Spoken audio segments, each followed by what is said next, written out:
di ver mia nipote, tutte e due, una e una due. Oggi è il 30 gennaio. 2 anni.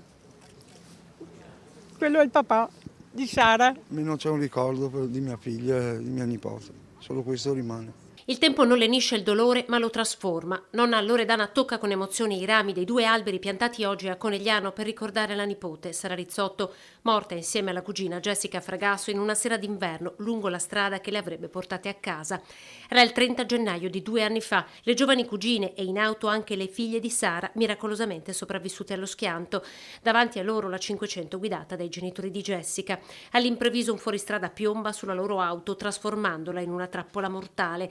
Alla guida c'è Dmitry Traikov, imprenditore bulgaro di 62 anni, tenta la fuga dopo l'incidente, ma i carabinieri lo rintracceranno fino a casa.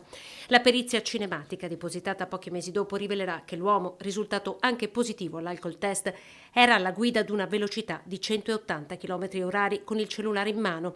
Condannato in primo e secondo grado a 7 anni di reclusione, Traikov si trova ora in carcere. Più difficile risulterà per le famiglie ottenere invece un risarcimento, tanto che la Corte d'Appello stabilì il sequestro preventivo dei beni dell'imprenditore. In carcere, mentre le famiglie di Jessica e Sara continuano a piangere le loro ragazze, il ricordo questa mattina davanti alle scuole che hanno frequentato, a stringersi accanto a loro anche qualche insegnante. Una parola fondamentale è l'amore che non deve finire mai e dopo ricordarle perché bisogna tenerle sempre vive queste 2 ragazze e cerchiamo di fare il meglio possibile per ricordarle. Le lacrime non si fermano mai. Mai, mai. Questo è un messaggio